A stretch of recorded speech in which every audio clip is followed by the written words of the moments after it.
अस्सलामुअलैकुम। जब एक टेलीपैथी जाने वाला किसी योगा के माहिर के दिमाग में किसी तरह पहुंच जाए तो वो योगा जाने वाला ऐसे वक्त दूसरे ख्याल ख्वानी करने वाले को महसूस नहीं करता। जे सामू बड़ी खामोशी से जे काफू के अंदर पहुंचा हुआ था, उसकी और शेवानी की बातें सुन रहा था। ऐसे वक्त जुबैरी किसी न किसी के दिमाग में पहुंचने की कोशिशें कर रहा था। पहले उसने जे फ्लो के अंदर पहुंचना चाहा, उसने सांस रोक ली। फिर वो जे काफू के दिमाग में आया तो उसने जुबैरी को महसूस नहीं किया, क्योंकि उसके अंदर पहले से जे सामू मौजूद था। शिवानी कह रही थी, काफू क्या तुम मारिया के दिमाग में जाते रहते हो? अभी थोड़ी देर पहले गया था। ये मारिया बहुत जज्बाती लड़की है, हमेशा जुबैरी के बारे में सोचती रहती है। ऐसा लगता है उसकी ज़िंदगी में सोचने के लिए और कुछ नहीं है, सिर्फ जुबैरी ही तमाम सोचों का मरकज़ है। शिवानी ने कहा, वो दीवानी है। औरत जब मर्द के प्यार में पागल होती है तो मर्द उसे अपने पैरों की जूती बना लेता है। समझदार औरत वो है जो मर्दों को अपना गुलाम और दीवाना बनाकर रखती है। मैडम, उस दीवानी मारिया के ख्यालात पढ़ने से कुछ हासिल नहीं होगा। वो काम की बात नहीं सोच रही है। चीन में उसने जुबैरी से सिर्फ 2 या 3 मुलाकातें की थीं। इन मुख्तसर मुलाकातों में वो ये भी मालूम ना कर सकी कि जुबैरी टेलीपैथी जानता है या नहीं। वो 3 मुख्तसर मुलाकातों में उसकी दीवानी कैसी हो गई? ये कुदरती मामलात हैं। कोई ऐसा होता है कि पहली नज़र में दिलो दिमाग पर छा जाता है। वैसे अहमद जुबैरी ने वहाँ उसे सजाए मौत से बचाया था। वो उसका यह एहसान भी मानती है, फैसला कर चुकी है कि ये नई ज़िंदगी उसी ने दी है, उसी के साथ गुजारेगी। वो बोली, चीन पहुंचकर जिंदा रहेगी तो अपने यार के साथ नई जिंदगी गुजारेगी। अहमद जुबैरी सोचने लगा, शिवानी अपना काम निकालते ही मारिया को मार डालेगी। ऐसी जालिम औरत को जिंदा सलामत रखने की हदायत की गई है। कोई बात नहीं, इसके साथियों को ख़त्म करने से मना नहीं किया गया है। उसकी टीम के अफराद को दिमागी और जिस्मानी नुकसान पहुंचाया जाएगा तो शिवानी की कमर टूट जाएगी। वह तन्हा चीन का रुख नहीं करेगी। फिर वो सोचने लगा, शिवानी के खिलाफ कोई कदम उठाने से पहले मारिया की हिफाजत करनी होगी। उसे इस त्यारे से निकालकर शिवानी से दूर करना होगा। इसके बाद ही उसकी टीम के खिलाफ बहुत कुछ किया जा सकेगा। त्यारा दिल्ली पहुंच रहा था। वो पायलट के दिमाग में पहुंच गया। दिल्ली एयरपोर्ट के कंट्रोल टावर से पायलट को मुखातिब किया जा रहा था। उसे किसी रनवे पर उतरने के सिलसिले में गाइड किया जा रहा था। ऐसे वक्त पायलट ने जुबैरी की मर्जी के मुताबिक कहा, मैं मुसाफिरों के साथ बखैरियत लैंड करूंगा, लेकिन परवाज़ के दौरान मैंने दुश्वारी महसूस की है। तैयारे में टेक्निकल फॉल्ट है। माहिरीन से कहा जाए कि त्यारे को मुकम्मल तौर पर चेक करें, खराबी दूर करें। मैं और मेरा अमला जब तक मुतमईन नहीं होगा तब तक हम आगे परवाज़ नहीं करेंगे। जुबैरी ने अपने दोनों सुरागरसानों से कहा, तुम में से एक पायलट के अंदर मुसलसल रहेगा और उसके ज़रिए माहिरीन त्यारे को चेक करने आएंगे, तो फिर तुम दोनों उनके दिमागों में रहकर त्यारे में आर्जी खराबी पैदा करोगे ताकि यह 4-6 घंटे तक आगे परवाज़ न कर सके। जुबैरी पहले की तरह चुपचाप मारिया के दिमाग में आ गया। वह त्यारा इंदिरा गांधी एयरपोर्ट पर उतर गया। ऐलान होने लगा, नागुज़ीर वजूहात की बिना पर त्यारे की अगली परवाज़ 2 घंटे के लिए मनसूख की जाती है। मुसाफिरों से दरख्वास्त की जाती है कि वह एयरपोर्ट के लाउंज में तशरीफ़ ले जाएं। वहाँ उनके आराम और रिफ़्रेशमेंट के इंतजामात किए गए हैं। तमाम मुसाफिर अपना दस्ती सामान लेकर जहाज़ से उतरने लगे। मारिया भी उनके साथ एयरपोर्ट की इमारत के अंदर जाने लगी। शिवानी ने अपने 4 साथियों से कहा, मारिया पर नज़र रखो, इस पर मुझे भरोसा नहीं है। जे काफू ने कहा, तुम्हें हिप्नोटिज्म पर भरोसा करना चाहिए। वह बोली, तुम्हें याद रखना चाहिए कि 10-12 घंटों के बाद तनवीमी नींद का असर कम होने लगता है और मारिया को हिप्नोटाइज किए हुए 15 घंटे गुजर चुके हैं। मैं मानता हूँ इतना वक्त गुजरने के बाद असर कम हो रहा होगा, मगर असर ख़त्म नहीं होगा। मैं तुम्हारे इत्मीनान के लिए उसे लाउंज में सुलाकर उस पर दोबारा अमल करूँगा। जहाज़ के तमाम मुसाफिरों को लाउंज तक महदूद रहने का हुक्म था। लाउंज से बाहर जाने वाले दरवाजे पर मुसल्ला पुलिस ऑफिसर और सिपाही खड़े हुए थे। जुबैरी ने एक सुरागरसान से कहा, मारिया के दिमाग में रहकर उसे लाउंज से बाहर ले चलो। मारिया अफसर से बात करेगी, मैं उस अफसर को आलाकार बना लूँगा। उस सुरागरसान ने मारिया के दिमाग पर कब्जा जमा लिया। वो लाउंज में पहुंचते ही तेज़ी से चलती हुई बाहर जाने वाले दरवाजे पर गई। फिर पुलिस अफसर से बोली, मैं आपसे तन्हाई में कुछ कहना चाहती हूँ। अफसर उसे दरवाजे के बाहर एक तरफ ले जाकर बोला, फरमाइए आप क्या कहना चाहती हैं? जुबैरी अफसर की बात सुनते उसके दिमाग में पहुंच गया। फिर अफसर की ज़ुबान से बोला, मारिया तुम्हें कुछ कहने की ज़रूरत नहीं है, मेरे साथ चली आओ, कम ऑन। उसने मातियत अफसर से कहा, तुम यहाँ ड्यूटी संभालो, मैं अभी आ रहा हूँ। वो शिवानी को साथ लेकर वहाँ से जाने लगा। एयरपोर्ट के मुख्तलिफ हिस्सों से गुजरते वक्त किसी ने उसे नहीं रोका, क्योंकि वो पुलिस के एक आला अफसर के साथ जा रही थी। उस अफसर ने एयरपोर्ट की इमारत के बाहर आकर एक टैक्सी ड्राइवर से कहा, सरदार जी, यह कुड़ी पहली बार यहाँ आई है, जहाँ जाना चाहती है उसे ले जाओ। मारिया टैक्सी की पिछली सीट पर बैठ गई। टैक्सी वहाँ से चल पड़ी। जुबैरी उस अफसर को वापस उसकी ड्यूटी की जगह ले जाने लगा। लाउंज में तकरीबन 200 मुसाफिर थे। इस भीड़ में शिवानी ने इधर उधर नजरें दौड़ाते हुए पूछा, काफू, मारिया कहाँ है? कहीं नज़र नहीं आ रही है, उसे ढूंढो। वो सब लाउंज में दूर दूर तक नजरें दौड़ाने लगे। जे काफू ने कहा, मैं उसके ख्यालात पढ़ रहा हूँ, वह एक टैक्सी में कहीं जा रही है। क्या? शिवानी ने परेशान होकर पूछा, वो यहाँ से बाहर कैसे गई? जे फ्लो ने कहा, कोई मारिया के दिमाग में है। मैंने जैसे उसे मुखातिब किया उसने सांस रोक ली। जबकि हमारे लिए उसी के दिमाग का दरवाज़ा खुला है। जे काफू ने कहा, मैं जाकर उसे कंट्रोल करूंगा और वापस लाऊंगा। शिवानी दरवाजे पर आकर बोली, ऑफिसर, हमारी एक साथी दरवाजे से बाहर गई है, तुमने उसे जाने कैसे दिया? जुबैरी उस अफसर के दिमाग को आज़ाद छोड़कर चला गया था। उस अफसर ने कहा, मैं नहीं जानता यहाँ से कोई बाहर गई है या नहीं, मगर मेरा मातियत कह रहा है कि मैं किसी औरत को यहाँ से बाहर ले गया था, फिर तन्हा वापस आया हूँ। ये कैसे हो सकता है? मैं किसी को ले जाऊँ और मुझे मालूम ना हो? नहीं, मैं नहीं मानता। शिवानी ने पूछा, कैसे नहीं मानोगे? मैं कह रही हूँ कि मेरी साथी यहाँ से गई है, तुम्हारी मातियत भी यही कह रहे हैं। मुझे भी बाहर जाने दो, मैं उसे तलाश करूंगी। उसे जाने की इजाज़त नहीं दी जा सकती थी। इस तरह बात बढ़ने लगी। पुलिस और कस्टम्स के आला अफसरान वहां आ गए। जो अफसर मारिया को बाहर ले गया था उसका मुहासबा किया जाने लगा। उसका मुहासबा करने से शिवानी का भला नहीं हो सकता था। जे काफू ने कहा, मैं मारिया के अंदर गया था, मगर किसी ने सख्ती से उस पर कब्जा जमा रखा है। मुझे पहली बार उसके दिमाग में जगह मिली, फिर दूसरी बार गया तो उसने मुझे महसूस करते ही सांस रोक ली। मालूम होता है मेरे तनवीमी अमल का असर खत्म हो चुका है। शिवानी ने अफसरान से कहा, अपने अफसर का मुहासबा बाद में करें, पहले हमारी साथी मिस रोजी को तलाश करें। मारिया का चेहरा बदलने के बाद नाम भी बदल गया था। उसका नया नाम रोजी रखा गया था। एक आला अफसर ने कहा, आप इत्मीनान रखें, इससे शहर की तमाम पुलिस को अलर्ट किया जा रहा है। मिस रोजी को जल्दी यहाँ वापस लाया जाएगा। शिवानी ने अपने चारों साथियों से कहा, बाबा साहब के इदारे को मेरे मिशन का इल्म हो गया है। मैं यकीन से कहती हूँ कि अहमद जुबैरी मेरी गिरफ्त से मारिया को निकाल कर ले जा रहा है। जेफलो ने कहा, तुम दुरुस्त कह रही हो। जुबैरी नहीं चाहेगा कि हम मारिया के जरिए उसे और बाबा साहब के इदारे के दूसरे लोगों को पहचान लें। मारिया के फरार होने से वहाँ एक हंगामा भरपा हो गया। जे सामू ये तमाशा देख रहा था। उसने सोचा शायद मैं अपने साथियों को शिवानी से निजात ना दिला सकूं, मगर किसी ने मारिया को अगवा करके शिवानी के लिए मसला पैदा कर दिया। मैं ऐसे वक्त मसले पर मसला पैदा कर सकता हूँ। उसने जे काफू से कहा, मैं तुम्हारे अंदर जे सामू बोल रहा हूँ, क्या तुम शिवानी के शिकंजे से निकलना नहीं चाहोगे? वो बोला, सामू, मैं शिवानी के शिकंजे में नहीं हूँ, उसका दोस्त हूँ। तुमसे कहा था कि तुम भी शिवानी से दोस्ती करो, हम एक नई मजबूत टीम बनाएंगे। मेरे दोस्त, मैं तुम्हारी बात सुनकर समझ रहा हूँ कि तुम एक मामूल की ज़ुबान से बोल रहे हो। हम तीनों ने अहद किया था कि अपनी सलामती और सुकून की खातिर भी फरहाद और उसकी फैमिली के अफराद से नहीं टकराएंगे, लेकिन तुम और जे फ्लोस के मामूल बनकर फरहाद और बाबा साहब के इदारे वालों से ख्वामखा दुश्मनी मोल लेने जा रहे हो। तुम गलत समझ रहे हो। हम तुम्हारी वजह से अमेरिका में जीती हुई बाजी हार गए, वहाँ इक़्तिदार से और ट्रांसफार्मर मशीन से महरूम हो गए। इस हारी हुई बाजी को फिर से जीतने के लिए हमें शिवानी की ज़रूरत है। तुम भी उससे दोस्ती करो। जे सामू ने कहा, मैं समझ गया, मैं तुम्हें समझाता रहूँगा, तुम मुझे समझाते रहोगे। अब मैं वो कर रहा हूँ जो करना नहीं चाहता था। ये कहते उसने अचानक उसके दिमाग में जलजला पैदा किया। वो एकदम से चीख मारता हुआ अपनी जगह से उछलकर फर्श पर गिर पड़ा, फिर कराहते हुए तकलीफ की शिद्दत से तड़पने लगा। शिवानी और उसके साथियों के अलावा वहाँ के तमाम लोग उसके करीब आने लगे। शिवानी ने जे फ्लो का बाजू पकड़कर एक तरफ ले जाते हुए कहा, जुबैरी मेरी एक ताकत को तोड़ रहा है, काफू के अंदर जाकर उसे संभालो। जुबैरी से कहो वो मुझसे बातें करे। जे फ्लो ख्याल ख्वानी के जरिए जे काफू के दिमाग में आकर बोला, यार ये तुम पर कैसा अजाब नाजिल हो रहा है।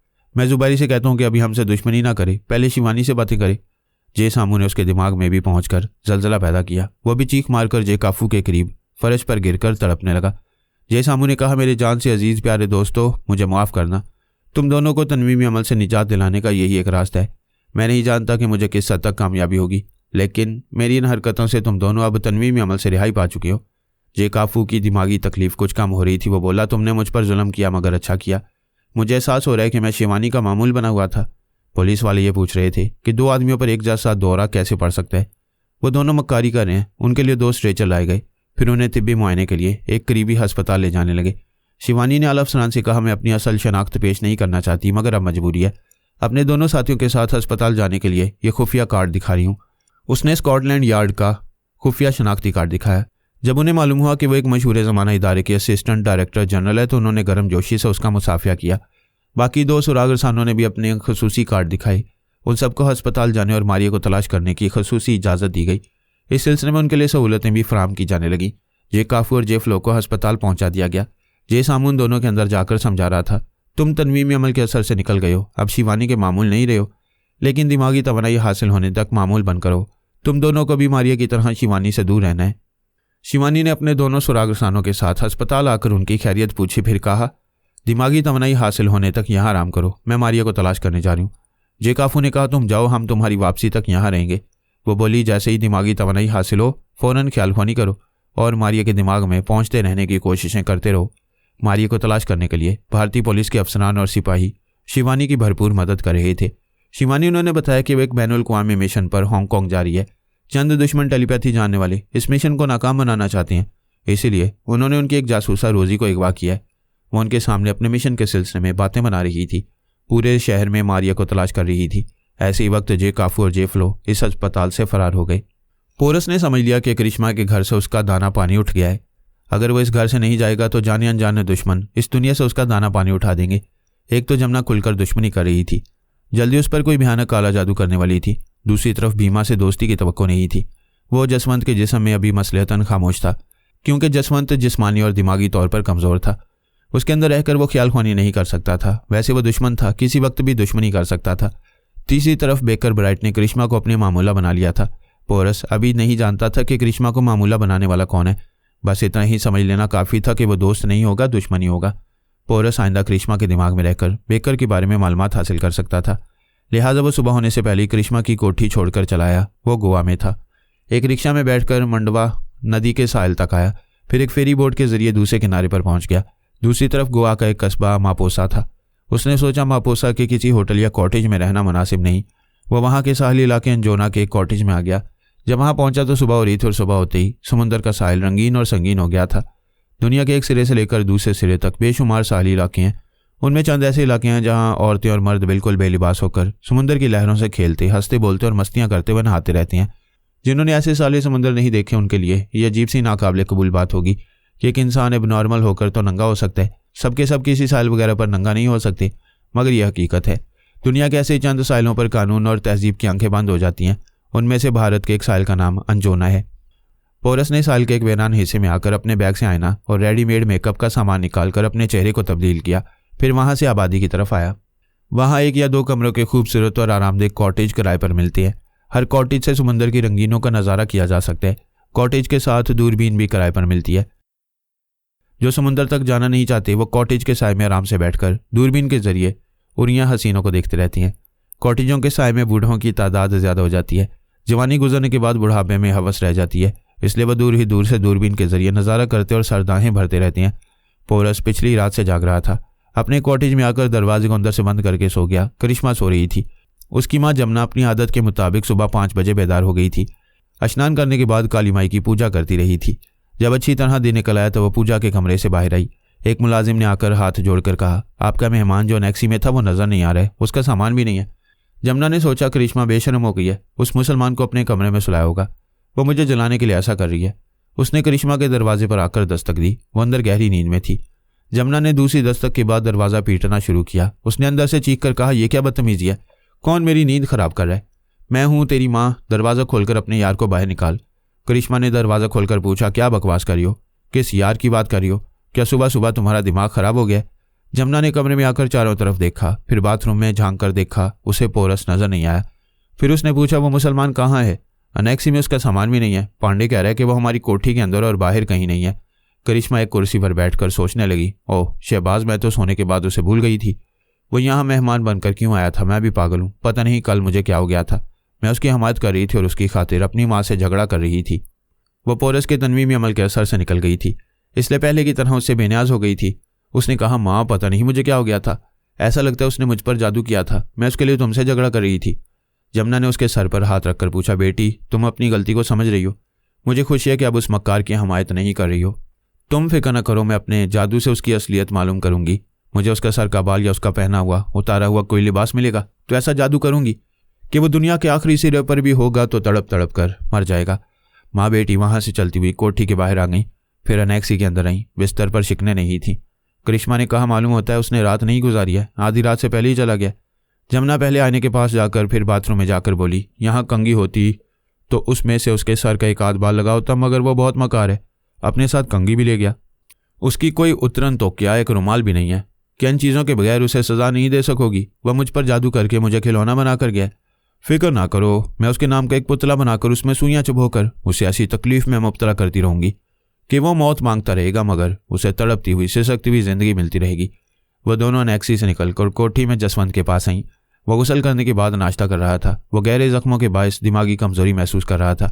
पोरस की सोच की लहरों को ना वो महसूस कर रहा था और ना ही भीमा ये जानता था कि मेहमान बनकर आने वाला शहबाज यानी पोरस टेलीपैथी जानता था और वह भी जसवंत के अंदर मौजूद है। जसवंत की दिमागी कमजोरी के बायस उसके अंदर रहने वाला भीमा ख्याल ख्वानी नहीं कर सकता था। वह जसवंत के अंदर हमेशा रहने और आत्मा शक्ति के लिए तपस्या करना चाहता था। जमुना इस सिलसिले में उसकी मदद करने को तैयार थी, लेकिन उसने सोचा तपस्या करने के दौरान में जमुना पर यह जाहिर हो सकता है कि वो उसका बेटा नहीं है। अमल करते और मंत्र पढ़ते वक्त उसे मालूम हो सकता था कि जिस्म बेटे का है और आत्मा उसी दुश्मन की है जो पहले कल्पना के अंदर समाया हुआ था। उसकी अकल ने कहा, जमुना मुझसे ज्यादा जादुई शक्ति रखेगी तो किसी वक्त भी मुझे नुकसान पहुंचाने से बाज नहीं आएगी। बेहतर ये होगा कि पहले जमुना को कमजोर बनाकर अपनी मामूला बना लिया जाए। उसने सुबह उठते ही अपने फैसले पर अमल करने का इंतजाम कर लिया। अब उसे अपनी दिमागी तवानाई के बहाल होने का इंतजार था। पोरस भी यही चाहता था कि जमुना काले जादू की कुव्वतों से महरूम हो जाए या दिमागी और जिस्मानी कमजोरियों में मुब्तला रहा करे। जब भीमा उसे कमजोर बनाकर उस पर तन्वी में अमल करता तो पोरस भी ऐसे वक्त उसके अंदर रहकर आइंदा उसके दिमाग में जाने आने का रास्ता बना सकता था। जसवंत ने जमुना को देखकर कहा, ओ माँ, मेरे साथ नाश्ता करो। और करिश्मा, तुम्हारा मिजाज कैसे है? क्या अब भी तुम माँ से झगड़ा कर रही हो? वो बोली, सॉरी भैया, उस मक्कार शहबाज ने मुझ पर जादू किया था। कल रात ही को यहाँ से भाग गया। जमुना ने कहा, मुझे भी पूरा यकीन है कि वो जादू जानता है। तुमने खुद देखा है, उसने करिश्मा को हम दोनों के दुश्मन बना दिया था। मैं उसे नहीं छोड़ूंगी, जरूर सजा दूंगी। जसवंत ने कहा, करिश्मा, तुम्हारी तरफ से मेरा दिल साफ हो गया। आओ हमारे साथ नाश्ता करो। मैं गुस्ल करने जा रही हूँ, बाद में नाश्ता करूंगी। वो चली गई। जसवंत ने माँ से पूछा, क्या तुम पिछली रात जाग रही थी? नहीं, सो गई थी। ये क्यों पूछ रहे हो? कोई टेलीपैथी जानने वाला करिश्मा के दिमाग में आना चाहता था। उसने कहा था कि जब वो नींद में रहेगी तो वो उसे अपनी कनीज बना लेगा। हे भगवान, मैं तो भूल गई थी। वो दुश्मन बनकर मुझ जैसी मोहब्बत करने वाली माँ से झगड़ा कर रही थी। मैं गुस्से में जाकर सो गई थी। मेरा ख्याल है उस टेलीपैथी जानने वाले ने अभी उसे कनीज नहीं बनाया। अभी तुमने देखा वो पहले जैसी है, उसमें कोई तब्दीली नहीं आई है। हम उसकी सूरत देखकर, उसकी बातें सुनकर इतनी जल्दी समझ नहीं सकते कि किसी ने उसे हिप्नोटाइज किया है या नहीं। बेशक वो मेरी बहन है, तुम्हारी बेटी है, मगर हम उससे मोहतात रहेंगे, उस पर कड़ी नजर रखेंगे। पोरस करिश्मा के पास आया। वहां बेकर पहुंचा हुआ था। उसे कह रहा था, क्या मुझे पहचान रही हो? मुझे याद कर रही हो? वो सोचती हुई बोली, हाँ याद आ रहा है, मैंने ख्वाब में तुम्हें देखा है। तुम्हारी सूरत याद नहीं है, मगर तुम्हारी आवाज़, तुम्हारा लहजा मेरे दिलो दिमाग में बसा हुआ है। मैं तुम्हें पहचान रही हूँ। तुम कहाँ हो? मैं आ रहा हूँ, आज शाम तक मुंबई पहुँचूंगा। तुम्हारा देश मेरे लिए अनजाना है, क्या मेरी रहनुमाई के लिए आओगी? तुम पता नहीं कहाँ से आ रहे हो, कितनी दूर से आ रहे हो, मगर मेरे लिए आ रहे हो। मैं ज़रूर आऊँगी। अभी यहाँ से रवाना हो रही हूँ। वो गुस्ल करने के बाद लिबास पहनकर बंद संवर रही थी। मुंबई जाने के लिए ज़रूरी सामान अपने सफरी बैग में रख रही थी। फिर वो अपनी माँ और भाई के पास आकर बोली, मैं मुंबई जा रही हूँ, कल तक वापस आ जाऊँगी। जमुना ने पूछा, ये अचानक मुंबई क्यों जा रही हो? मेरा एक फ्रेंड आ रहा है, उसे रिसीव करना है। कौन है वो फ्रेंड? कहाँ से आ रहा है? ओ माँ, तुम मेरी पर्सनल लाइफ के बारे में इतने सवालात ना करो। तुम्हारे लिए इतना ही जान लेना काफ़ी है कि जब मैं लंदन में पढ़ती थी तब वो मेरा क्लास फेलो था। Is that clear? जसवंत ने कहा, हम मना करेंगे, तुम नहीं मानोगी। बेहतर है जाओ, मगर अपने साथ पद्मनी को ले जाओ। सॉरी भैया, मैं दूध पीती बच्ची नहीं हूँ, इतनी छोटी भी नहीं हूँ कि पद्मनी की उंगली पकड़ कर जाऊँ। तुम दोनों परेशान ना हो, इसलिए बोल कर जा रही हूँ। वो पलट कर चली गई। जसवंत ने पद्मनी से कहा, कुछ समझ में आया? इसका ही अंदाज बता रहा है कि वो अजनबी उसके दिमाग में आ चुका है। हाँ, और वो मुंबई आ रहा है। करिश्मा उसे लेकर यहाँ आएगी। पहले उस शहबाज को लाई थी, अब वह दूसरी मुसीबत लाएगी। मैं जख्मी हूँ, क्या करूँ? बेटे, ये क्यों भूल जाते हो कि मेरे जादू से कोई बच नहीं सकता? तुम फिक्र न करो, उसे यहाँ आने दो। उसने मेरी बेटी को मामूला बनाया है, मैं उसे मामूल बना लूंगी। पोरस जसवंत के अंदर हंसने लगा। फिर उसकी जुबान से बोला, बुढ़िया, मैं वही अजनबी टेलीपैथी जानने वाला हूँ। अपने होने वाले दामाद को गुलाम बनाना चाहती हो, मुझ पर जादू करना चाहती हो। मैं नादान नहीं हूँ, तेरे सामने नहीं आऊँगा, तेरी बेटी को भी तेरे पास आने नहीं दूंगा, उसे अपने साथ ले जाऊँगा। जमुना परेशान होकर ये बातें सोच रही थी। जसवंत ने कहा, माँ, ये मेरे दिमाग में पहुँच गया है, मुझे बचाओ माँ। हाँ, मैं तुम्हें बचाऊंगी, इसे तुम्हारे अंदर से भगाऊंगी। पोरस दिमागी तौर पर अपनी जगह हाजिर हो गया। वो एक कॉटेज के बेड पर लेटा हुआ था। तमाम दुश्मनों के ख्यालों और इरादों को पढ़ने के बाद उसने दिमाग को ज़रूरी हदायत दी। फिर थोड़ी ही देर में गहरी नींद सो गया। सोने वालों को पता नहीं चलता कि कितना वक्त गुजरता जा रहा है। वह सुबह 7 बजे दिमाग को हदायत देकर सो गया था कि दोपहर 1 बजे बेदार हो जाएगा। नींद के दौरान में कोई गैर मामूली बात होगी या किसी खतरे के आसार होंगे तो उसकी आंख खुल जाएगी, वरना मुकर्रर वक्त तक सोता रहेगा।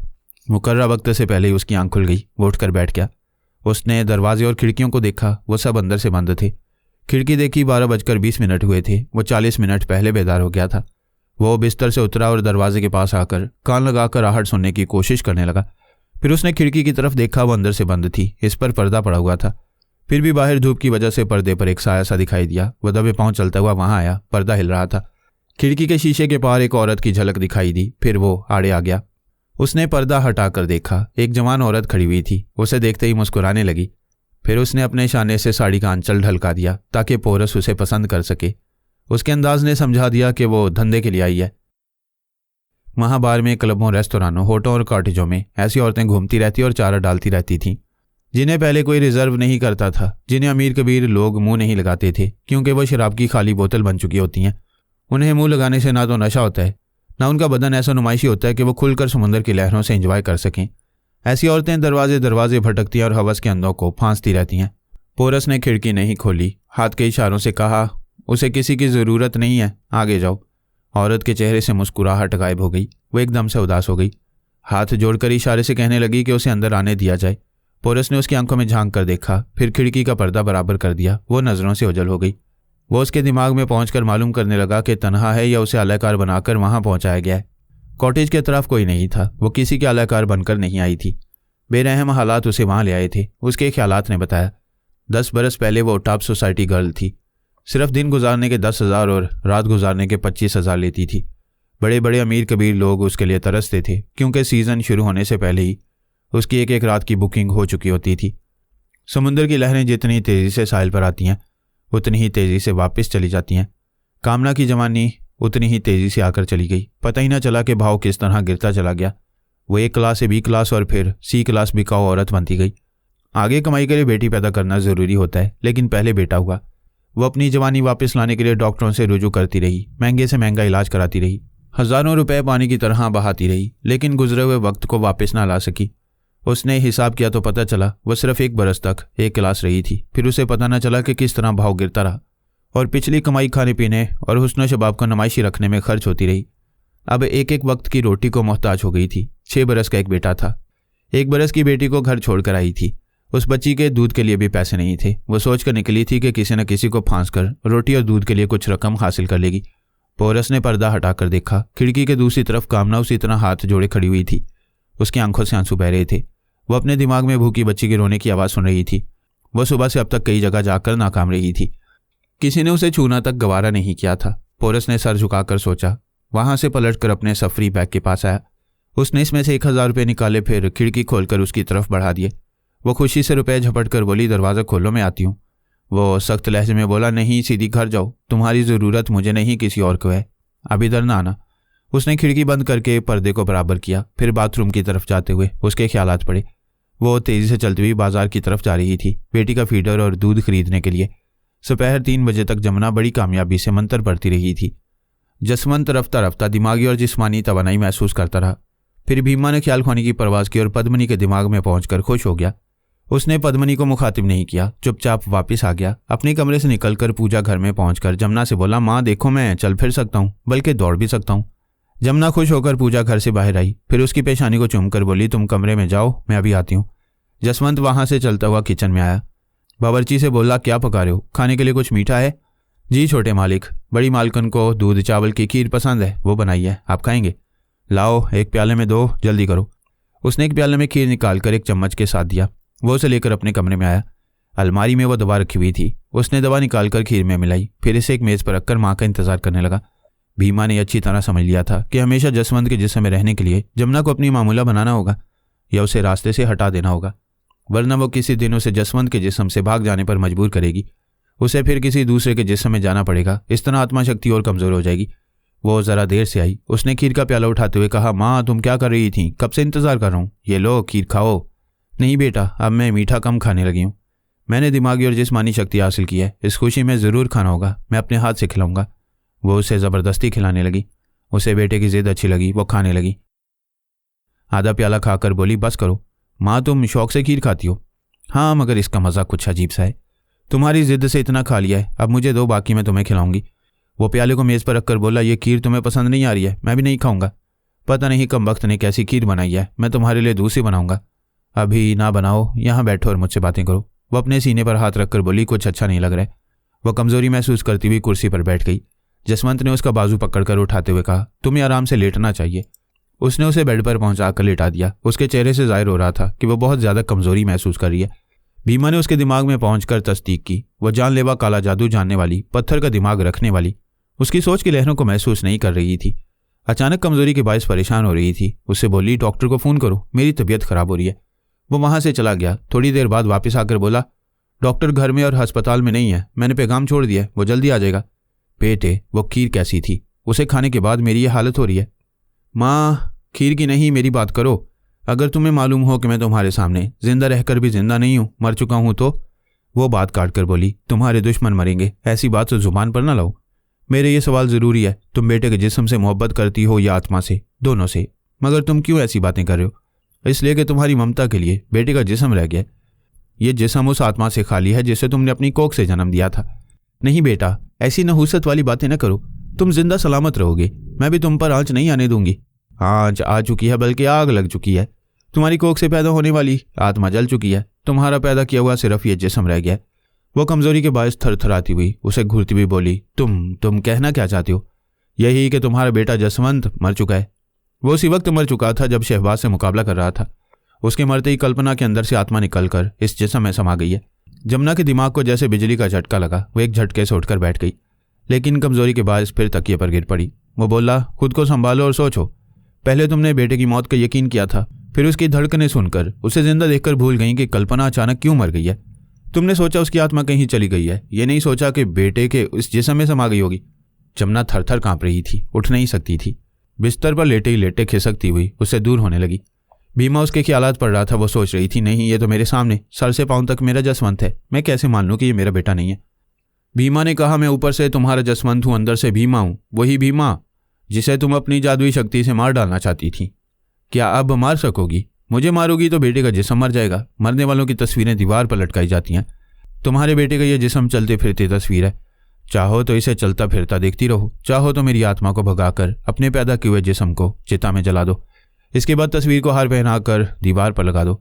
माँ की गर्दन एक तरफ ढलक गई, अभी जिंदा थी, बेहोश हो गई थी। जे काफू और जे फ्लो अस्पताल से फरार हो गए।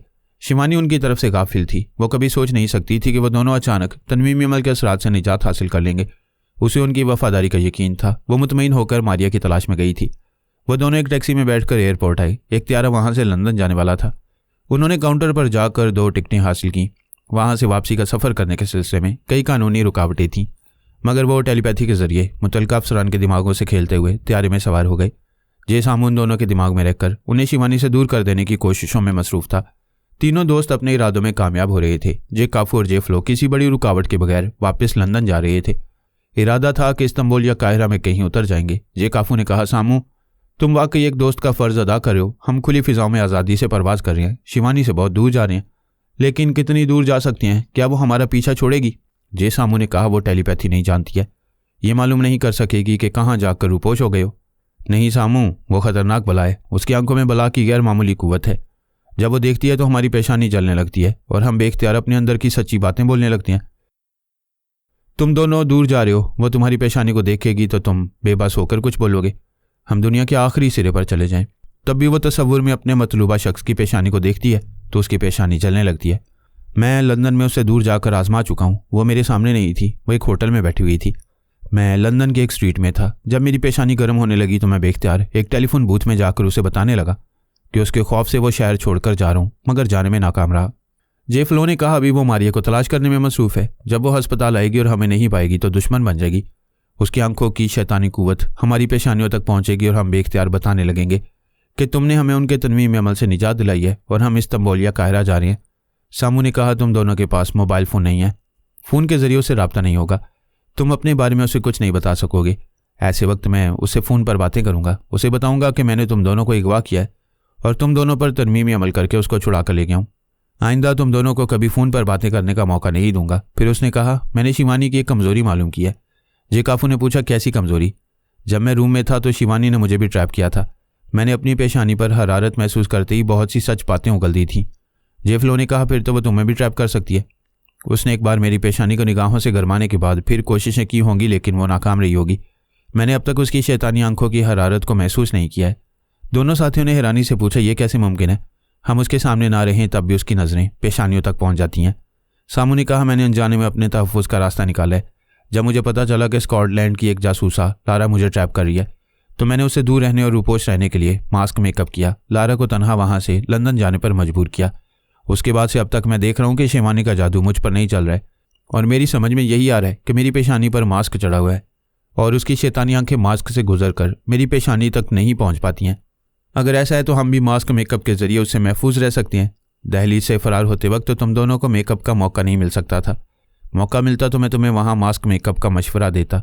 जे काफू ने कहा, सामू तुम्हारे ये मास्क मेकअप वाला तजुर्बा कामयाब रहा है, हालांकि तुमने जानबूझकर ऐसा नहीं किया था। अनजाने में तकदीर ने हमें बचाव का रास्ता दिखा दिया है। दोस्तों, इसलिए कहता हूँ, फिक्र ना करो, दिल और दिमाग से शिवानी का खौफ निकाल दो। इससे तैयारी का पहला स्टॉप इस्तांबुल है। वहाँ उतरते ही मास्क मेकअप का सामान खरीदो और चेहरे तब्दील करो। हम 3J फिर आज़ादी की सांसें लेने लगेंगे। वह तीनों आज़ादी के लिए और पहले जैसी कामयाबियां हासिल करने के लिए तदाबीर सोच रहे थे और उन पर अमल करने वाले थे। मारिया एयरपोर्ट की इमारत से बाहर आकर एक टैक्सी की पिछली सीट पर बैठ गई थी। अहमद जुबैरी ने एक पुलिस अफसर के दिमाग पर कब्जा जमा कर मारिया को उस टैक्सी में बिठाया था और ड्राइवर से कहा था कि वो जहां जाना चाहती है उसे ले जाए। इसके बाद वो अफसर भूल गया कि उसने उसे किसी टैक्सी में बिठाया था या किसी प्राइवेट कार में।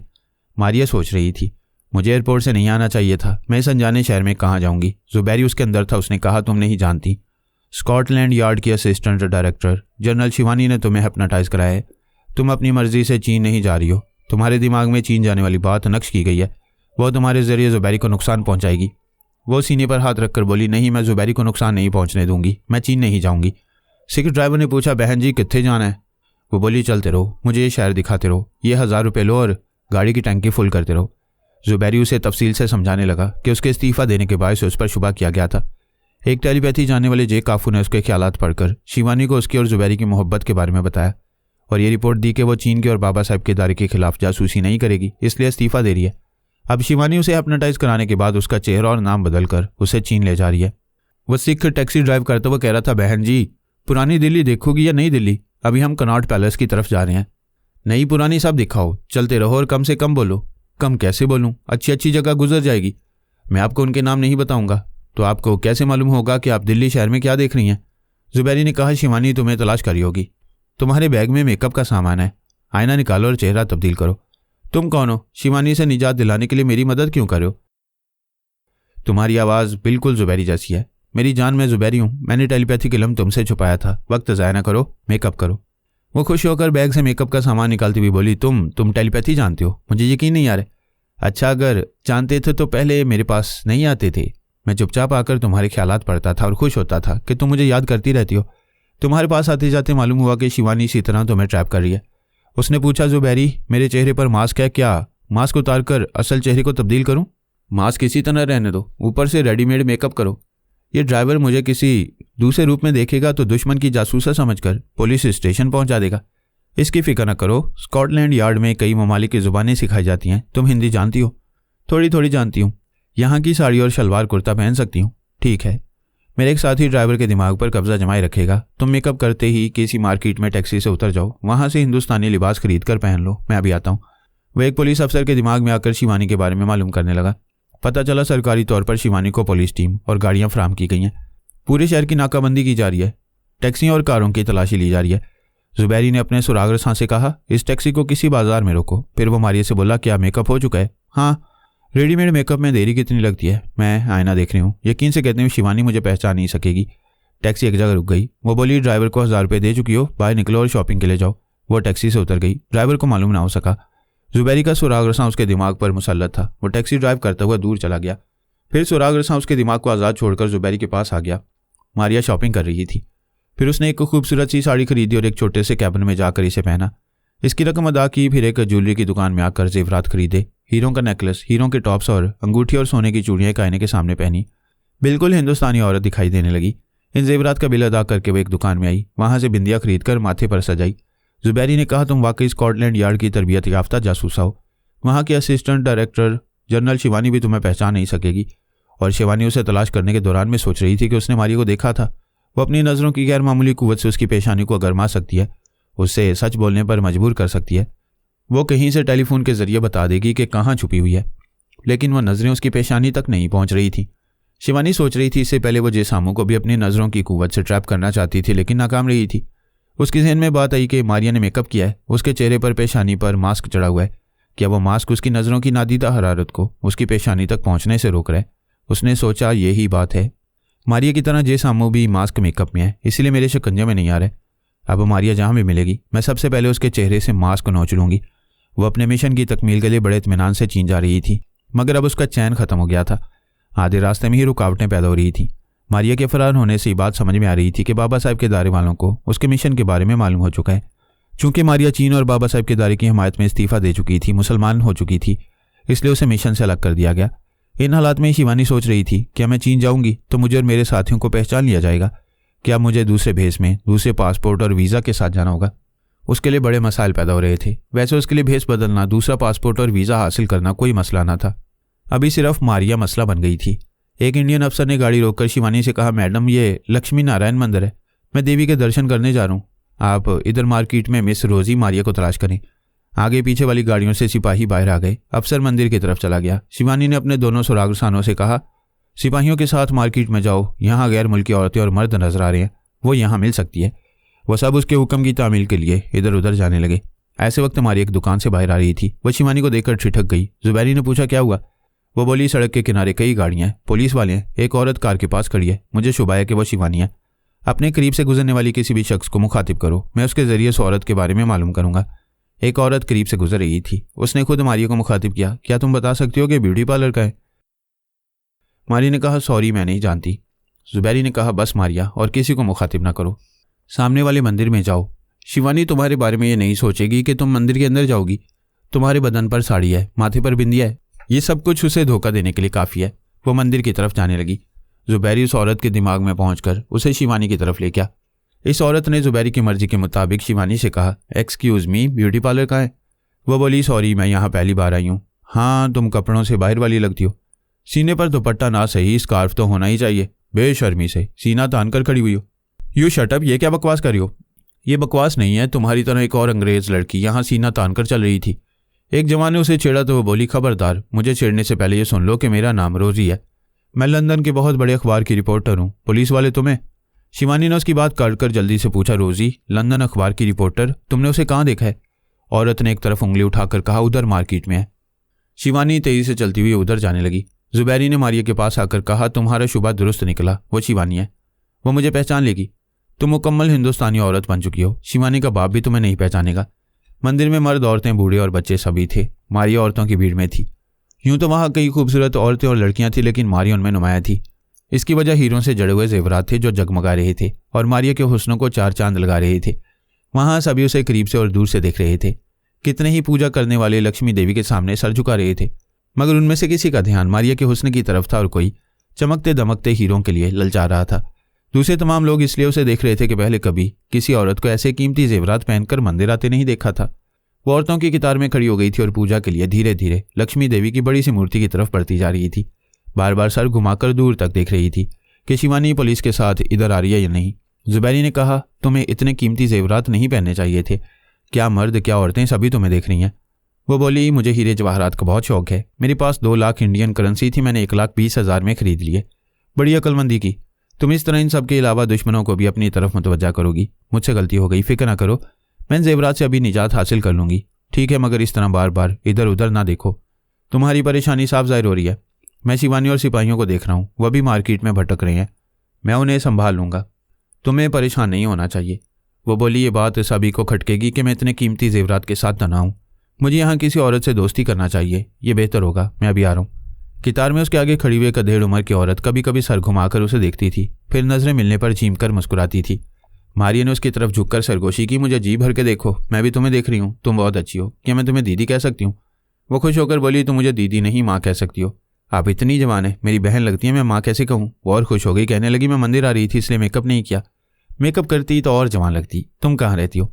मैं लंदन से आई हूँ, यहाँ कोई ठिकाना नहीं है, किसी होटल में रहूंगी। होटल में क्यों? मेरे घर चलो, बहुत आराम मिलेगा। जब मुझे बहन का है तो मैं तुम्हें होटल में नहीं रहने दूंगी। तुम्हारा नाम क्या है? मेरा नाम शांति है। आप अकेली आई हैं? मेरे पति उधर मर्दों की लाइन में है, वो देखो पुजारी जी उन्हें पूजा करा रहे हैं। एक बूढ़ा शख्स पूजा के बाद वापस आ रहा था।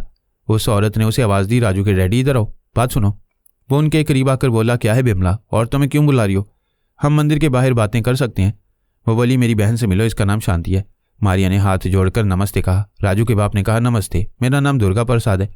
मैं तुम्हें दूर से देखकर सोच रहा था कि तुम्हें इतने कीमती जेवरात पहनकर घूमना फिरना नहीं चाहिए, शायद तुम अकेली हो। बिमला ने कहा, बिल्कुल अकेली है, अब हम सब इसे कहेंगे कि मेरी बहन है, क्योंकि अब हमारे साथ रहेगी।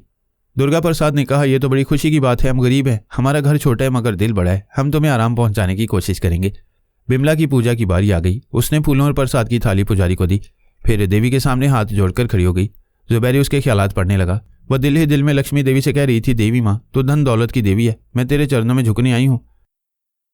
तो एक धन दौलत वाली खुद ही मेरे पास चली आई है, ये तेरा चमत्कार है। अब हमें हजारों तो क्या लाखों रुपए मिल जाएंगे। पुजारी ने कुछ पढ़ते रहने के बाद कहा, तुम्हारी पूजा हो गई, दूसरी को आने दो। बिमला सर झुकाकर लक्ष्मी देवी के सामने उल्टे कदमों चलती हुई अपने पति के पास आ गई। पुजारी ने मारिया से कहा, तुम फूल और प्रसाद नहीं लाई हो, खाली हाथ आई हो, कुछ दान दक्षिणा तो लेकर आना चाहिए। मारिया ने अपने जेवरात उतारते हुए कहा, मैं ये सब कुछ देवी के कदमों में रखने आई हूँ। वहां खड़ी हुई औरतें और मर्द सब हैरानी से उसे देखने लगे।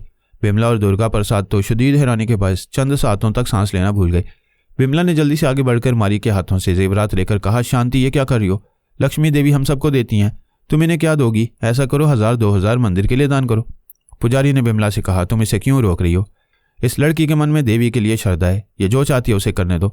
मारिया ने बिमला के हाथों से जेवरात लेकर कहा, दीदी इसे देवी के कदमों में रखकर जाऊंगी तो मंदिर के बाहर मेरा भला होगा, जेवरात की परवाह न करो, देवी की मेहरबानी से हमारे पास कमी नहीं है। उसने जेवरात देवी के कदमों में रख दिए। पुजारी खुश होकर उसे दवाएं देने लगा। मर्दों की कतार में एक शख्स मारी को बहुत देर से तक रहा था। वो अपने लिबास से एक रईस ज़्यादा लग रहा था। मारिया बिमला और दुर्गा प्रसाद के साथ जाने लगी। वो पूजा का ख्याल छोड़कर कितार से अलग होकर उसके सामने आया। वो तीनों रुक गए। उसने बड़ी शाइस्तगी से कहा, क्षमा चाहता हूँ, मेरा नाम कुंवर बलराज राठौर है, हजारों एकड़ ज़मीनों का मालिक हूँ। दिल्ली, मुंबई और कलकत्ता के रेस के मैदानों में मेरे घोड़े दौड़ते हैं। मैं धन दौलत को पानी की तरह बहाता हूँ, लेकिन आपने हीरों का सेट जिस अंदाज में दान किया है उससे मैं बहुत मुतासिर हुआ हूँ। जुबैरी उस वक्त दुर्गा प्रसाद के ख्यालात पढ़ रहा था। वो सोच रहा था, पहले शांति जैसी धन्यवान लड़की मिली, अब ये मालदार कुंवर हमसे मिल रहा है। लक्ष्मी देवी सचमुच दौलत देने वाली देवी है। आज मंदिर आते ही दौलत वाले हमारे पास चले आ रहे हैं, दौलत भी मिलेगी तो बात बनेगी। मारिया ने कहा, मिस्टर राठौर आपने अपना लंबा चौड़ा तारुफ कराया है, मैंने मंदिर को दान दिया, आपको बहुत पसंद आया। आप भी कोई ऐसा काम करें जो हम सबको पसंद आए, बल्कि सारी दुनिया को पसंद आए। आप हुक्म करें, जो कहेंगी वो करूँगा, बस आपसे एक मुलाकात चाहता हूँ। दुर्गा प्रसाद ने फौरन ही कहा, हाँ मुलाकात हो जाएगी, शांति हमारे साथ है। हमारा मकान बड़े पोस्ट ऑफिस के सामने है, मकान पर मेरी नेम प्लेट लगी हुई है, मेरा नाम दुर्गा प्रसाद है। मारिया ने मुस्कुराकर कुंवर बलराज राठौर से कहा, ये मेरी दीदी और ये मेरे जीजा जी हैं। मुलाकात के सिलसिले में मुझे कुछ कहना चाहिए, लेकिन मुझसे पहले ही जीजा जी ने आपकी मुश्किल आसान कर दी। वह सब बातें करते हुए मंदिर के बाहर जाने लगे। कुंवर ने पूछा, तो फिर क्या ख्याल है? मारिया ने कहा, अभी तो मैं घर जाकर आराम करना चाहती हूँ, शाम को आ सकती हैं। शिवानी सिपाहियों के साथ मंदिर की सीढ़ियाँ चढ़ती हुई आ रही थी। अपने आसपास से गुजरने वाली औरतों को बड़ी तवज्जो से देख रही थी। जुबैरी ने कहा, मारिया शिवानी को देखकर जरा भी परेशान न होना, ढीठ बन जाओ। वह बिमला, दुर्गा प्रसाद और कुंवर बलराज राठौर के साथ सीढ़ियाँ उतरती आ रही थी। शिवानी उसे गौर से देखने लगी, फिर उसके करीब से बोली, जस्ट अ मिनट। मारिया के साथ वो तीनों रुक गए। जुबैरी ने दुर्गा प्रसाद के जरिए पूछा, क्या बात है? शिवानी ने मारिया की तरफ इशारा करके पूछा, ये कौन है? दुर्गा प्रसाद ने कहा, ये मेरी साली है। ये कुछ यूरोपियन लगती है, ये पेरिस में पैदा हुई, पेरिस में जवान हुई, यूरोपियन लगेगी, अब यहाँ आकर रहने लगी है। हम इसे आधा हिंदुस्तानी बना चुके हैं, पूरा भी बना देंगे। क्या ये गूंगी है? जवाब क्यों नहीं दे रही है? जुबैरी उसके दिमाग में आ गया ताकि वह मुकामी जुबान बोल सके। वो बोली, श्रीमती जी मैं गूंगी नहीं हूँ, क्या मेरी आवाज़ में मिठास है? शिवानी सोचने लगी, ये हिंदी बोल रही है मगर यूरोपियन है, इसलिए मुझे शुभा हो रहा है। अभी मैं जे काफू और जे फ्लो से कहूँगी, वह दोनों इसके दिमाग में आकर इसकी असलियत मालूम करेंगे। उसने मोबाइल फ़ोन ऑन करके इंडियन अफसर से अस्पताल के नंबर पूछे, फिर वह नंबर पंच करती हुई मारिया से बोली, वेट अ मिनट, आप लोगों से दरख्वास्त है कि पुलिस से ताउन करें, हमें एक ब्रिटिश गर्ल की तलाश है। उसने फ़ोन इंडियन अफसर की तरफ बढ़ाकर उससे कहा, अस्पताल वालों से कहो कि मेरे दोनों आदमियों से बातें कराएं। अफसर ने फ़ोन पर अस्पताल के काउंटरमैन से बात की। उसे बताया कि 4 घंटे पहले पुलिस वालों ने 2 गैर मुल्कियों को वहां दाखिल कराया था। दूसरी तरफ से उनके नाम और कमरा नंबर पूछे गए। अफसर ने उन्हें जे काफू और जे फ्लो के नाम बताए और कमरा नंबर भी बताया। दूसरी तरफ से जवाब दिया गया, सॉरी, आपके यहाँ से जाते ही वो दोनों भाग गए हैं। हमारे वार्ड बॉयज़ ने उन्हें अस्पताल के बाहर तलाश किया मगर वो कहीं नजर नहीं आए। अफसर ने फ़ोन बंद करके कहा, मैडम वो दोनों अस्पताल से भाग गए हैं। वो चौंक कर परेशान होकर बोली, भाग गए? नहीं, वो तो मेरे मामूल हैं, वो कैसे भाग सकते हैं? ये नहीं हो सकता, वो टॉयलेट में होंगे या बाहर बागीचे में। मैडम, अस्पताल वाले उन्हें बाहर तलाश कर चुके हैं। जब हम अस्पताल से बाहर निकले थे तभी वो दोनों कहीं चले गए थे। कुंवर बलराज राठौर ने सख्त लहजे में अफसर से पूछा, हमारा रास्ता क्यों रोका जा रहा है? क्या मंदिर में आना और पूजा करना जुर्म है? मेरा नाम कुंवर बलराज राठौर है, मेरी पहुंच राष्ट्रपति और प्रधानमंत्री तक है, हमें जाने दो वरना मैं तुम्हारी वर्दी उतरवा दूंगा। अफसर ने कहा, मैडम बेहतर है इन्हें ना रोका जाए। शिवानी की तवक्को के खिलाफ टेलीपैथी जाने वाले जे काफू और जे फ्लोस की गिरफ्त से निकल गए थे। उसने दोनों हाथों से सर को थाम लिया, फिर कहा, इन्हें जाने दो। शिवानी बड़ी कामयाबी से एक मजबूत टीम बनाकर जमहूरिया चीन की तरफ रवाना हुई थी, लेकिन दिल्ली पहुंचकर कामयाबी नाकामी में बदल गई। उसकी गिरफ्त से मारिया निकल गई थी। उसे धोखा देकर अहमद जुबैरी के ताउन से फरार हो गई थी। जे सामू की मदद से जे काफू और जे फ्लो अस्पताल से फरार होने के बाद एक त्यारे में सफ़र कर रहे थे। ऐसे वक्त जे काफू ने अपनी पेशानी पर हरारत महसूस की। वो हरारत मजबूर करने लगी कि वो शिवानी के पास वापस जाए, लेकिन वो त्यारे से बाहर नहीं जा सकता था। इस हरारत के ज़ेर असर रहने वाले बेख्तियार सच बोलने लगते हैं। जे काफू अपनी सीट पर बैठा ज़ेरेला बुड़बुड़ाने लगा, शिवानी मैं तुम्हारा मुजरिम हूँ, तुम्हें धोखा देकर इस्तांबुल जा रहा हूँ। जे सामू अपने दोनों साथियों के दिमागों में जाता आता रहता था। उसने पूछा, काफू ये क्या बोल रहे हो, खामोश हो जाओ। लेकिन वो जे सामू की ख्याल खोने की लहरों को जैसे नहीं सुन रहा था, अपने बारे में बोलता जा रहा था। आइंदा कहाँ जाएगा, क्या करेगा, ये सारे भेद खोलता जा रहा था। उसके आसपास वाली सीटों पर बैठे हुए मुसाफिर उसे सवालिया नज़रों से तक रहे थे। उसे हज़ारों मील दूर मंदिर की सीढ़ियों पर बैठी शिवानी उसकी वो बातें नहीं सुन सकती थी। उसका ख्याल था कि जे काफू फरार होकर इंडिया के किसी भी इलाके में पहुंचा होगा तो वहां से उसके मोबाइल पर रब्ता करेगा। शिवानी ने जे फ्लो की पेशानी तक भी अपनी आंखों की हरारत पहुंचाई और इंतजार करती रही, लेकिन उन दोनों में से किसी ने भी उससे रब्ता नहीं किया। त्यारे में फ़ोन की सहूलत नहीं थी। वो समझ गई कि दोनों किसी वजह से मजबूर हैं। वो चंद घंटे बाद अपनी आंखों की हरारत पहुंचाएगी, तब तक शायद उनकी मजबूरियां ख़त्म हो जाएंगी। उसने मारिया को जे काफू की टेलीपैथी के जरिए मामूला बनाया था। अगर उसे शुबा होता कि टेलीपैथी जाने वाले धोखा देंगे तो वो मारिया को अपनी आंखों के ज़रिए असर ले आती। ऐसा ना करने के बायस मारिया उसकी गिरफ्त से निकल चुकी थी। मारिया ने मंदिर में बिमला नामी एक औरत से शनासाई पैदा की, उसे अपनी बड़ी बहन बनाया। बिमला के पति का नाम दुर्गा प्रसाद था। वो दोनों मारिया को अपनी रिश्तेदार बनाकर बहुत खुश थे। उन्हें लाखों रुपए की ज़रूरत थी। उनका ख्याल था कि मारिया से उनकी मतलूबा रकम उन्हें मिल जाएगी। उसी मंदिर में कुंवर बलराज राठौर नामी एक रईस आदमी मारिया को देखकर उस पर आशिक हो गया। उसने बिमला और दुर्गा प्रसाद से शनासाई पैदा की और मारिया से शाम को मुलाकात करने की ख्वाहिश जाहिर की। बिमला और दुर्गा प्रसाद की तवक्को थी कि वो कुंवर बलराज राठौर से भी कुछ रकम हासिल कर सकेंगे, लिहाजा उन्होंने कुंवर से कह दिया कि मारिया शाम को उससे ज़रूर मिलेगी। वह सब बातें करते हुए मंदिर के बाहर उस जगह जहाँ कुंवर बलराज की निहायत कीमती और शानदार कार खड़ी हुई थी। वो बेइंतहा दौलतमंद था। दिल्ली, कलकत्ता और मुंबई के रेस कोर्स में उसके घोड़े दौड़ते थे। उसने कहा, मिस मारिया, अगर तुम्हें एतराज़ ना हो तो अपनी दीदी और जीजा जी के साथ मेरी गाड़ी में चलो, मैं तुम्हें घर तक पहुंचा दूंगा। इस तरह तुम्हारा घर भी देख लूँगा। बिमला ने कहा, हाँ तुम इतनी मोहब्बत से कह रहे हो, हम ज़रूर चलेंगे। वो पिछली सीट का दरवाज़ा खोलकर अपने पति के साथ बैठ गई। कुंवर बलराज ने अगली सीट का दरवाज़ा खोला। मारिया वहाँ बैठ गई। कुंवर उसके साथ वाली स्टीयरिंग सीट पर आ गया, फिर गाड़ी स्टार्ट करके आगे बढ़ाने लगा। अहमद जुबैरी ने मारिया के दिमाग में आकर कहा, मैं कुंवर बलराज के ख्यालात पढ़ रहा था। ये ऐसी मुजरिमाना ज़िंदगी गुजारे कि बेइंतहा दौलतमंद होता जा रहा है, कभी कानून की गिरफ्त में नहीं आता है। ये तुम पर शुबा कर रहे है। मुझ पर किस किस्म का शुबा कर रहे? यही कि तुम्हारी बहन बिमला और दुर्गा प्रसाद मुतवसत तबके के लोग हैं और तुम बिमला की बहन होकर इतनी मालदार कैसे हो? तुमने 1.5 लाख के हीरों का सेट देवी माँ के चरणों में रख दिया। ये बात कुंवर बलराज को खटक रही है। उसका ख्याल है कि तुम भी उसकी तरह दरे पर्दा मुजरिमाना जिंदगी गुजारी हो। इस बात पर मारिया ज़ेर लब मुस्कुराने लगी। कुंवर बलराज उसे चोर नज़रों से देखता जा रहा था। उसने कहा, तुम्हारी मुस्कुराहट जान ले लेती है, किस बात पर मुस्कुरा रही हो? वो बोली, जिंदगी में मुस्कुराहट नसीब वालों को मिलती है। मुझे जब भी फुर्सत मिलती है मैं मुस्कुराकर नसीब वाली बनती रहती हूँ। अब तुम भी मुस्कुराओगे? वह मुस्कुराते हुए बोला, वाकई मुस्कुराहट मुफ्त मिलती है मगर बदनसीबों को नहीं मिलती। तुमने मुझे भी मुस्कुराहट देखकर खुश नसीब बना दिया। मुझे और क्या दे सकती हो? मैं फ़राक दिल हूँ। मेरे पास जो कुछ होता है उसे दूसरों पर लुटा देती हूँ। क्या तुम्हारी शादी हो चुकी है? अगर नहीं तो क्या तुम्हारा कोई आइडियल है? मेरा आइडियल हमेशा मेरे दिमाग में रहता है, मैं उससे बातें करती रहती हूँ। अहमद जुबैरी ने कहा, डैशबोर्ड के खाने में बड़े नोटों की गड्डियाँ हैं, तकरीबन 50 लाख रुपए हैं। मैं कुंवर को गायब दिमाग बना रहा हूँ, 10 गड्डियाँ निकालो। कुंवर बलराज खामोशी से विंड स्क्रीन के पार देखता हुआ ड्राइव करने लगा।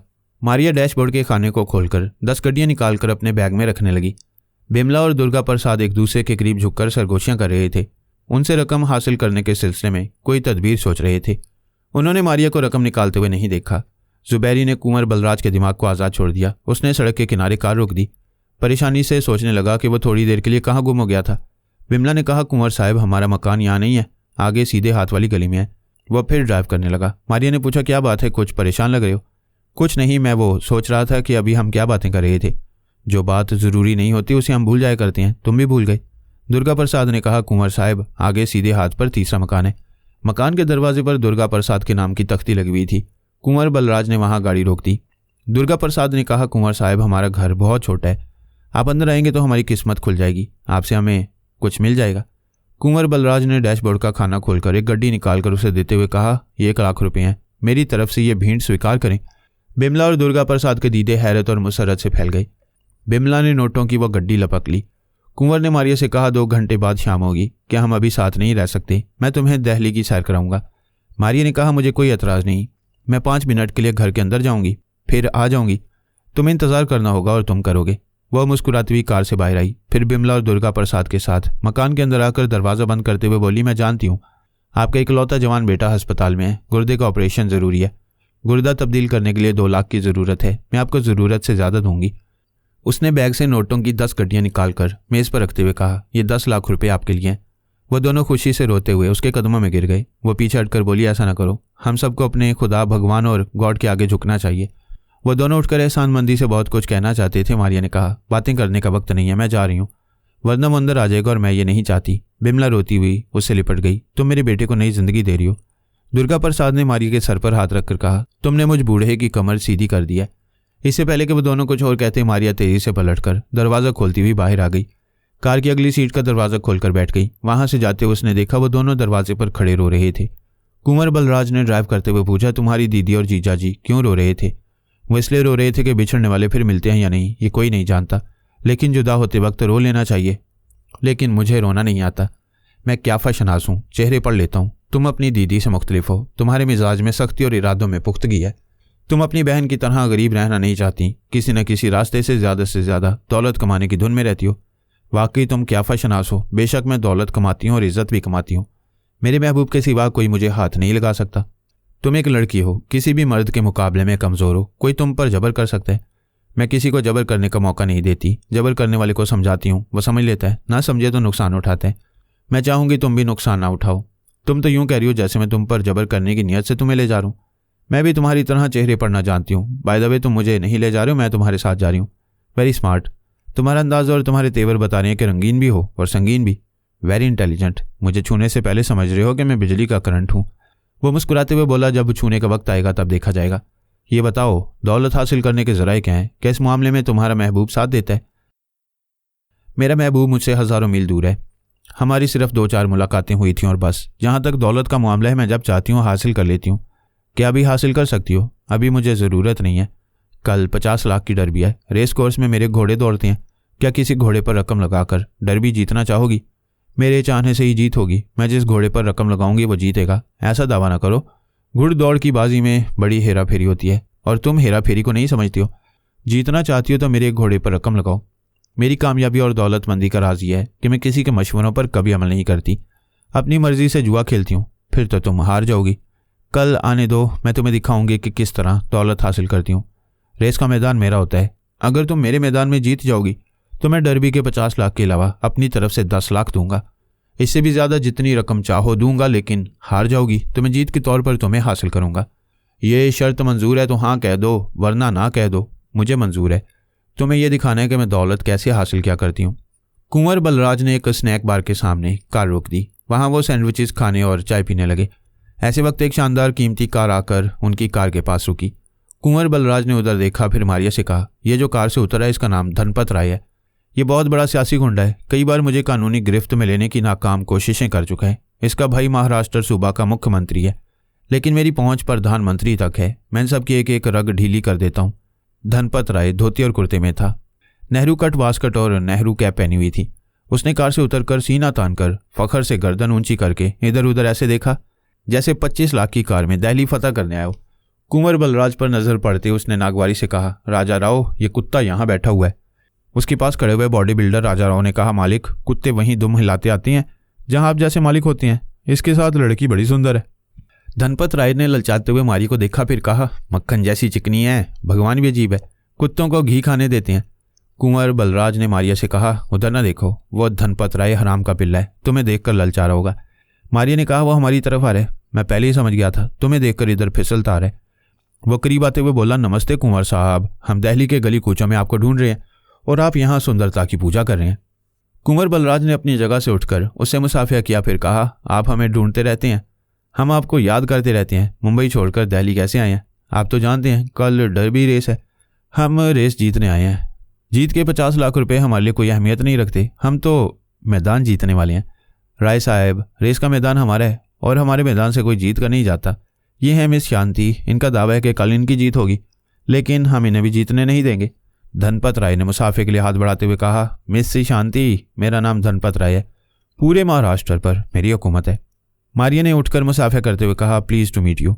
Please to meet you too. रेस के मैदान में और सियासत के मैदान में कुंवर साहब से मुकाबला होता रहता है। मेरा मशवरा है तुम हमारे मुकाबले पर ना हो, रकम हार जाओगी। यही मशवरा तुम दोनों के लिए है, मेरे मुकाबले पर ना हो, दोनों हार जाओगे। वो दोनों कह के लगाने लगे। धनपत राय ने पूछा, शर्त लगाओगी? कुंवर बलराज ने कहा, यह मुझसे शर्त लगा चुकी है, हार जाएगी तो मैं इसकी सुंदरता को जीत लूंगा। धनपत राय ने कहा, एक और शर्त लगाओ, तुम भी हार जाओगे और मैं जीत जाऊंगा तो शांति की सुंदरता मेरी होगी। ये फजूल सी शर्त है, मैं हार ही नहीं सकता। आपके यहाँ आते ही मैं समझ गया था कि तुम शांति पर नियत खराब करोगे। कम ऑन शांति, यहाँ से चलो। मारिया ने कहा, जस्ट अ मिनट कुंवर साहब, सिर्फ राय साहब की नहीं आपकी नीयत भी खराब है। सच को नहीं छुपाना चाहिए। एम आई राइट? तुम ये कहना चाहती हो कि मेरी तरह राय साहब की भी शर्त मंजूर करियो? क्यों नहीं, जब मुझे हारना होगा तो किसी से भी हार जाऊंगी। ठीक है, अब यहाँ से चलो। कहाँ चलूँ? आप दोनों से शर्त लगी है, कल तक आप दोनों के साथ रहूंगी या फिर किसी के साथ नहीं रहूंगी। अब आप फैसला सुनाएं। शांति, इट इज़ नॉट फेयर। तुमने पहले मुझसे दोस्ती की है, तुम्हें मेरे साथ रहना चाहिए। और राय साहब, आप मेरे और शांति के ज़ाती मामलात में मुदाखलत ना करें। प्लीज़ हमें तनहा छोड़ दें, वरना हम चले जाएंगे। कुंवर साहब, यह आपका ज़ाती मामला होगा तो शांति आपके साथ जाएगी, वरना दोनों के साथ रहेगी। कुंवर बलराज ने मारिया को देखा। वो बोली, मैं यूरोप से आई हूँ, ये शहर मेरे लिए अनजाना है, लोग अनजाने हैं।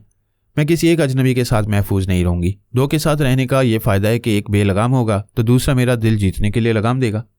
धनपत राय ने कहा, कुंवर साहब, अभी आपका ज़ाती मामला नहीं रहा। कुंवर बलराज ने कहा, शांति के साथ तुम्हारा ज़ाती मामला भी रहने नहीं दूंगा, इससे तुम्हारे साथ तनहा नहीं छोड़ूंगा।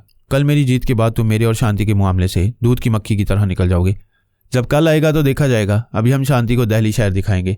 शांति मेरी कार में जाएगी। मारिया ने कहा, झगड़ा न करो, मैं कुंवर साहब की कार में बैठूंगी, लेकिन राय साहब भी हमारे साथ एक ही कार में रहेंगे। धनपत राय ने कहा, मैं दूसरों की कार में नहीं बैठता, मगर बैठना पड़ेगा। कुंवर बलराज ने कहा, एक्सक्यूज़ मी, मैं अभी एक फ़ोन करके आता हूँ। वो उनसे दूर आकर मोबाइल फ़ोन के नंबर पंच करने लगा। राब्ता होने पर बोला, मेरा हुक्म गौर से सुनो और फ़ौरन एक्शन में आओ। मेरी कार का पीछा करते रहो। अपने आदमी से कहो दूसरी गाड़ी में आए, फिर मेरी कार में जो लड़की बैठी है उसे अगवा करके मेरे प्राइवेट बंगले में पहुंचा दें। लड़की से बदतमीजी ना की जाए, वो मेरे लिए रिजर्व है। दूसरी तरफ धनपत राय ने अपने खास मातियत राजा राव के पास आकर कहा, मैं कुंवर बलराज की कार में जा रहा हूँ, तुम मेरी कार में पीछे पीछे हो। फ़ोन के जरिए अपने आदमियों से कह दो कि कुंवर बलराज की कार में जो लड़की है उसे ज़बरदस्ती उठा कर ले जाएं, लेकिन लड़की से कोई ज़्यादती ना करें, मेरे लिए संभाल कर रखें। वो दोनों मारिया के पास आई। मारिया ने कहा, तुम दोनों अपने अपने तौर पर मेरा बंदोबस्त कर चुके हो। वो दोनों चौंक गए। एक ने पूछा, कैसा बंदोबस्त? वो बोली, मुझे घुमाने फिराने और तफरीह कराने का बंदोबस्त। मैं जानती हूँ तुम दोनों मेरे लिए कितने बावले हो रहे हो। मुझे खुश करने के लिए तुमने कुछ तो किया ही होगा। हाँ हाँ, क्यों नहीं, आओ चलो कार में बैठो। करिश्मा मुंबई एयरपोर्ट पहुंची हुई थी। ऐलान किया जा रहा था कि अमेरिकी एयरलाइन का त्यारा रनवे पर उतर चुका है। बेकर ब्राइट उसी त्यारे से आ रहा था। वो सोच रही थी, मैं मुसाफिरों के हजूम में उसे कैसे पहचानूंगी। बेकर ने उसके अंदर कहा, फिक्र न करो, मैं तुम्हें पहचानूंगा। देख रहा हूँ तुम लगेज हॉल के सामने खड़ी हो। वो बोली, ये टेलीपैथी कमाल की चीज़ है, पता नहीं तुम कहाँ और मुझे देख रहे हो। मुझे जब भी फुर्सत मिलती है मैं तुम्हारे अंदर पहुंचकर तुम्हारे ख्यालात पढ़ता रहता हूँ और तुम्हारी हरकतें देखता रहता हूँ। ये तो अच्छी बात नहीं है। वैसे सच सच बताओ, जब मैं गुस्ल करती हूँ और एक लिबास उतार कर दूसरा पहनती हूँ तब भी मेरे अंदर छुपे रहते हो? नहीं, सच कहता हूँ, मैं बहुत शर्मीला हूँ। आज तक किसी से फ्लर्ट नहीं किया, तुम पहली लड़की हो जो मेरी ज़िंदगी में आई है। वो चुप हो गया। करिश्मा इंतज़ार करने लगी। वो 10 मिनट के बाद बोला, सॉरी, इमिग्रेशन काउंटर के एक अफसर से बातें कर रहा था। अब तुम लगेज हॉल में जाओगे? मैं बेचैनी से इंतज़ार कर रही हूँ। लगेज हॉल नहीं जाऊँगा, मेरे पास सिर्फ एक सफरी बैग है। तुम्हारा और सामान नहीं है? इसका मतलब एक आध दिन के लिए आयो। तुम्हें मालूम होना चाहिए मैं अपने साथ ज़्यादा सामान लेकर नहीं चलता। रोटी, कपड़ा, मकान, धन दौलत, जिस चीज़ की जब ज़रूरत होती है मैं टेलीपैथी के ज़रिए हासिल कर लेता हूँ। बड़ी अजीब और दिलचस्प एडवेंचरस लाइफ गुजार रहे हो। टेलीपैथी के ज़रिए किसी की भी तिजोरी खाली करते वक्त बड़ा मज़ा आता होगा। मेरे साथ रहोगी तो ऐसी ज़िंदगी गुजारने के मज़े लेती रहोगी। अरे इतनी देर हो रही है, तुम्हें लगेज हॉल में नहीं रुकना है, फिर कहाँ रुके हो? यहाँ क्यों नहीं आ रहे हो? मैं तो कब का आ चुका हूँ, तुम्हारे पास खड़ा हुआ हूँ। उसने चौंक कर देखा। एक कद्यावर खूबरू जवान उसके दाएं तरफ खड़ा हुआ मुस्कुरा रहा था। उससे नजरें मिलते ही बोला, हाय, मैं बेकर ब्राइट हूँ। उसने मुसाफे के लिए हाथ बढ़ाया। करिश्मा ने अपना हाथ उसके हाथ में देते हुए कहा, मेरे इतने करीब आकर मुझे इंतजार करा रहे थे। मैं तुम्हें देखते ही सैरज़दा हो गया था। बाय गॉड, बहुत हसीन हो। मैंने मैगजीन में तुम्हारी तस्वीरें देखी थी। तुम अपनी तस्वीर से और मेरे तस्वुर से ज़्यादा हसीन हो। वो खुश होकर मुस्कुराती हुई बोली, कम ऑन, यहाँ खड़े रहकर इश्क ना करो, बाहर चलो। एयरपोर्ट हो या सी पोर्ट, घर हो या बाजार, मैं इश्क करता रहूँगा, क्योंकि हज़ारों मील दूर से इश्क करने ही आया हूँ। वो इमारत के बाहर आई। करिश्मा अपनी कार लाई थी। बेकर उसके साथ सामने वाली सीट पर बैठकर बोला, किसी 5 स्टार होटल में चलो। वो कार स्टार्ट करके आगे बढ़ाती हुई बोली, मैंने जूहू के साहिल पर एक अपार्टमेंट बुक कराया है, आज रात वहाँ रहो, कल मेरे साथ गोवा चलो। गोवा में तुम्हारी माँ है, भाई है और सबसे बड़ा वो टेलीपैथी जाने वाला दुश्मन भीमा है, जिसकी आत्मा कल्पना के अंदर रहती है। कल्पना मर चुकी है, भीमा की आत्मा वहां से भाग गई है। वह भागकर कहाँ जाएगी? वहीं आसपास किसी के जिस्म में छुपी होगी। तुम सोर्सरी और विच क्राफ्ट के बारे में नहीं जानते हो। काले जादू के जरिए भी आत्मा शक्ति हासिल की जाती है। ऐसे शक्ति जानने वाले को जब तक ताज़ा मुर्दा जिस्म नहीं मिलता उसकी आत्मा भटकती रहती है। वो आत्मा किसी जिंदा आदमी के अंदर दाखिल नहीं हो सकती। बेकर ने पूछा, जब कल्पना मरी तो आसपास के इलाकों में भी किसी की मौत हुई होगी। भीमा को उस मरने वाले के अंदर जगह मिल गई होगी। मैं क्या जानूं कि आसपास के इलाकों में कितने पैदा हो रहे हैं और कितने मर रहे हैं। इतना जानती हूँ कि हमारी कोठी में सब जिंदा सलामत हैं और वो शैतान भीमा वहाँ नहीं है। वह दूर जाकर भी किसी के जिस्म में घुसकर वापस आ सकते हैं। मैं यहाँ तुम्हें हासिल करने आया हूँ, कोई खतरा मोल लेने की हमाकत नहीं करूँगा और दानिशमंदी ये होगी कि मैं तुम्हारे घर से और घर वालों से दूर रहूँ। क्या तुम जिद करोगी? बिल्कुल नहीं। तुम जहाँ मुतमईन रहोगे मैं वहाँ तुम्हारे साथ रहूँगी। मैं थोड़ी देर खामोश रहूँगा। तुम्हारे घर में पद्मिनी है, मैं उसके ज़रिए तुम्हारे घर के हालात मालूम कर रहा हूँ। वो पद्मिनी के दिमाग में पहुंच गया। उसके ख्यालात पढ़ने लगा। पता चला कि पिछली रात से अब तक इस घर में बड़ी तब्दीलियां हुई हैं। इस घर में एक मुसलमान मेहमान आया था। वो अचानक रात ही को किसी से कुछ कहे बगैर कहीं चला गया।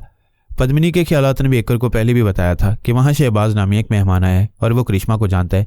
बेकर ने करिश्मा के ख्यालात पढ़े तो मालूम हुआ कि उसे शहबाज से कोई दिलचस्पी नहीं और वह उसके चले जाने से मुतमईन है। उसके तमाम ख्यालात और जज्बात बेकर के लिए हैं।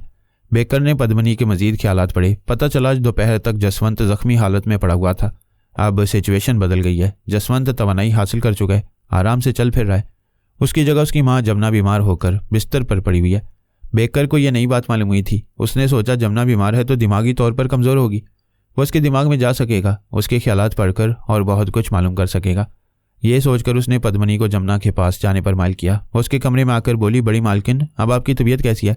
जमुना ने बड़ी नकाहत से कहा, तू जानती है कि मैं बहुत कमज़ोर हूँ, आवाज़ देकर तुझे बुला नहीं सकती। किसी एक नौकर को मेरे दरवाजे पर बिठाना तो चाहिए। मैं अभी किसी को बिठाऊंगी। मैंने छोटे मालिक जसवंत से कहा था कि वह डॉक्टर को बुलाएं, मगर वो कहते हैं डॉक्टर की ज़रूरत नहीं है, आप ठीक हो जाएंगी, कल सुबह तक चलने फिरने लगेंगी। जमुना आंख बंद करके सोचने लगी। बेकर उसकी सोच पड़ने लगा। एक बहुत बड़ा राज खुल गया कि पिछली रात जसवंत मर चुका था। उसके अंदर भीमा की आत्मा समाई हुई थी। इस तरह उसे नई जिंदगी मिल गई। यानी अब जो जसवंत था वो दरअसल भीमा था। उसने जमुना को कमजोरी की दवा खिलाने के बाद ये राज जाहिर किया था और अब जमुना मजबूरी और बेबसी की हालत में बिस्तर पर पड़ी हुई थी। परेशान होकर सोच रही थी, हे भगवान, मेरा क्या बनेगा? जिसे बेटा समझ रही थी वो बेटा नहीं है, मेरा दुश्मन है। आइंदा वो मेरे बेटे के जिस्म में रहकर मुझे इसी तरह कमज़ोर बनाता रहेगा। मैं उसे काबू में करने के लिए कोई मंत्र नहीं पढ़ सकूंगी। उस आत्मा को अपने बेटे के जिस्म से निकालने और भगाने के लिए काला जादू नहीं कर सकूंगी। मैं तो उठने बैठने के भी काबिल नहीं रही हूँ। बेकर ब्राइट उसके दिमाग से निकल आया।